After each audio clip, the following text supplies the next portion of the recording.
Good morning everyone. Welcome to the science class. So in today's science lecture we will start chapter number 7 and our chapter name is adaptations in animals. हमने previous chapter के अंदर पढ़ा था कि जो plants होते हैं वो कैसे खुद को adapt करते हैं ना, उनके अंदर adaptation कैसे होती है जब surrounding में changes होते हैं. तो आज हम animals के बारे में पढ़ेंगे कि animals खुद को कैसे adjust करते हैं अपने surrounding environment के हिसाब से. So what do you do when it is severely cold. अगर बहुत ठंड होती है बाहर, विंटर सीजन है, तो आप क्या करोगे? You wear warm clothes to protect yourself from cold and take hot drinks. आप क्या करोगे? वार्म क्लोथ्स का मतलब गर्म कपड़े पहनोगे खुद को प्रोटेक्ट करने के लिए, बचाने के लिए. किससे प्रोटेक्ट करना है? जो बाहर कोल्ड है उससे. And take hot drinks. और हम विंटर सीजन में क्या करते हैं? हॉट ड्रिंक्स लेते हैं ना, कॉफ़ी पीते हैं या कुछ भी गर्म चाय. हम ठंडा तो कुछ भी नहीं पीते.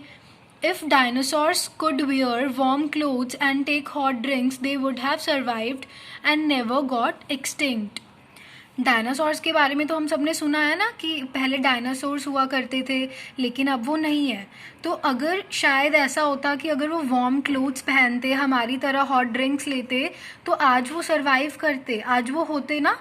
अब तो एक भी डायनासोर नहीं है हमारी अर्थ के ऊपर और शायद वो एक्सटिंक्ट भी ना होते. एक्सटिंक्ट का मतलब होता है वैनिश, ख़त्म नहीं होते वो बिल्कुल. Scientist believe that there was a sudden change in earth's climate.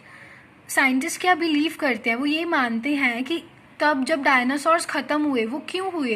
क्योंकि जो अर्थ का क्लाइमेट है वो सडनली क्या हुआ, एकदम से चेंज हो गया. It became very cold. The dinosaurs could not adjust to the cold conditions and died. तो इस वजह से क्या हुआ, जब सीवियरली जो हमारे एनवायरनमेंट की कंडीशंस थी वो चेंज हुई, तो डायनासोर्स एडजस्ट नहीं कर पाए, जिस वजह से उनकी क्या हो गई, वो एक्सटिंक्ट हो गए.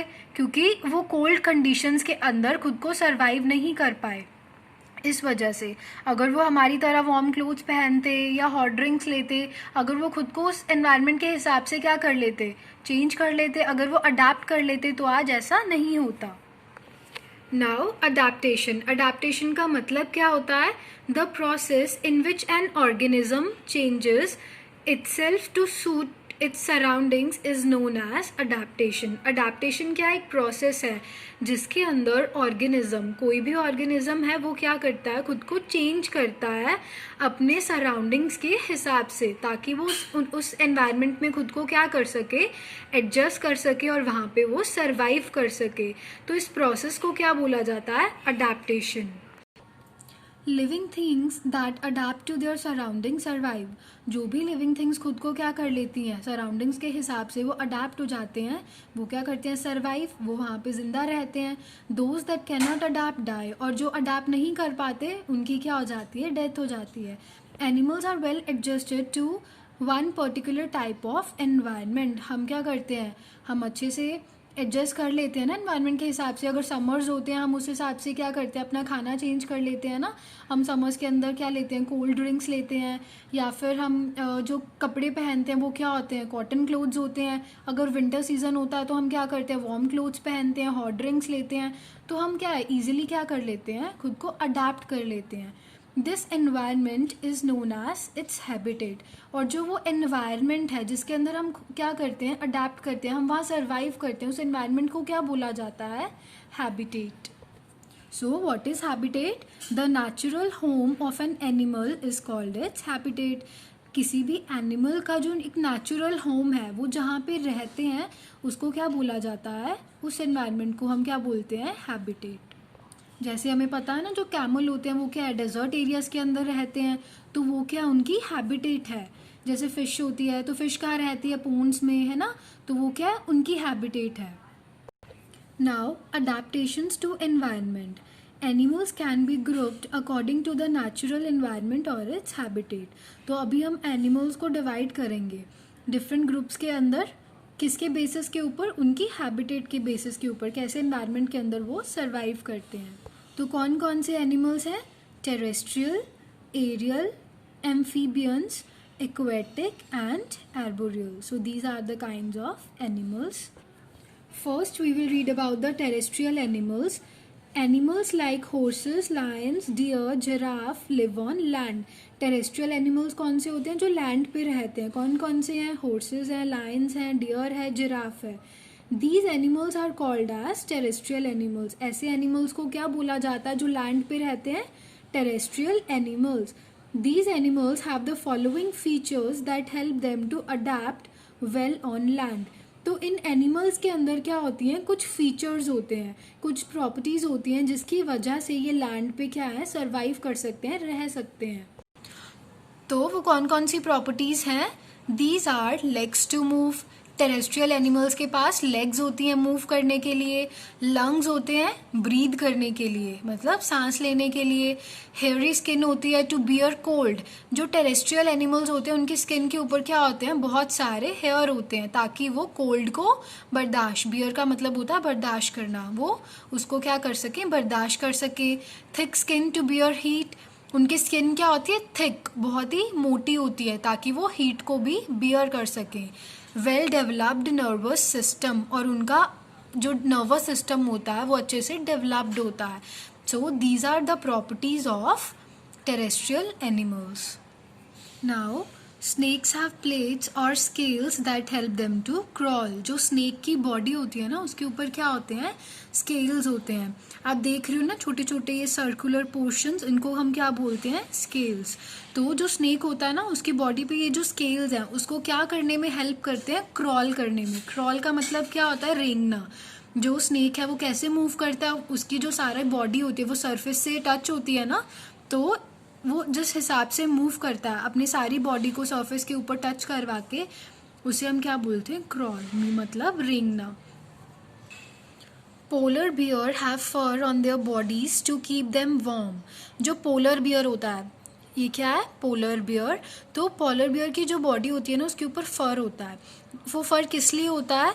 The fat layer under the skin is used as food in severe winters. तो जो उनकी बॉडी के ऊपर फर होता है वो उनको किससे प्रोटेक्ट करता है? कोल्ड से, क्योंकि पोलर बियर्स बहुत ही कोल्ड एरियाज में रहते हैं. तो वो फर उनको क्या देता है? वार्मथ मिलती है उस फर से. इसीलिए उनकी बॉडी के ऊपर क्या होता है? फर, ताकि वो इतने कोल्ड कंडीशंस के अंदर क्या कर सके? सर्वाइव कर सके. And the fat layer under the skin is used as food in severe winters. और जब बहुत ज़्यादा ठंड होती है ना, सीवियर विंटर्स के अंदर पोलर बियर्स क्या करते हैं? उनकी जो लेयर होती है ना अंडर द स्किन, जो फैट लेयर होती है, वो उसको एज अ फूड क्या कर लेते हैं? यूज़ कर लेते हैं. क्योंकि इतनी सीवियर कंडीशंस में उनको फूड को ढूंढना बहुत मुश्किल होता है ना अपने लिए, इसलिए वो अपने स्किन के नीचे वाली जो फैट लेयर होती है उसको एज अ फूड क्या कर लेते हैं? कंज्यूम कर लेते हैं. Now, mountain goat has small hooves that help it to climb up and down the hills. जैसे ये क्या? Mountain goat. आप इसके ये फीट देख रहे हो ना, इन्हें हम क्या बोलते हैं? हूव्स बोलते हैं. इनके जो हूव्स होते हैं बहुत स्मॉल होते हैं ताकि ये हिल्स के ऊपर क्या कर सकें? क्लाइंब कर सकते हैं और हिल्स से क्या आ सकें? नीचे आ सकें. इसलिए क्या होते हैं? इनके पास हूव्स होते हैं. ये कौन सी गॉट है? Mountain goat. Its thick coat protect it against the cold. और इसकी जो बॉडी होती है ना इसके ऊपर आप देख रहे हो एक कोट टाइप की लेयर है, मतलब एक ये भी क्या होती है? फरी. इसके ऊपर एक कोट की लेयर है ना ताकि ये क्या कर सके? माउंटेन्स पे क्या होती है? कोल्ड कंडीशंस होती है ना, तो कोल्ड कंडीशंस में सर्वाइव कर सके. इसीलिए इनके पास क्या होता है? एक थिक कोट, जिससे ये खुद को क्या करती है? प्रोटेक्ट करती है from the cold. Now a camel has padded feet to move on sand. अभी जो कैमल के फीट होते हैं ना ये क्या? पैडेड फीट होते हैं, मतलब बिल्कुल फ्लैट होते हैं ताकि ये क्या कर सकें? सैंड के ऊपर मूव कर सकें. क्योंकि कैमल कहाँ होते हैं? डेजर्ट एरियाज में, वहाँ बहुत सैंड होती है ना, ताकि हम वहाँ मूव कर सकें, इसीलिए इनके पास पैडेड फीट होते हैं. Camels have humps on their back which have stored fat. अभी कैमल देखा है ना, उनकी जो ऊपर वाली बॉडी होती है उस पर हम्प होता है. This is hump. ये जो आप देख रहे हो इसको हम हम्प बोलते हैं. इसके अंदर क्या होती है? Stored fat. इसके अंदर फैट स्टोर होती है. ये फैट किस लिए स्टोर होती है? This fat gives them energy when they do not get food और वाटर. ये इस फैट को तब यूज़ करते हैं जब इन्हें कभी खाना या पानी नहीं मिलता, क्योंकि डेजर्ट एरियाज़ में तो खाना ढूंढना या पानी ढूंढना बहुत मुश्किल होता है ना.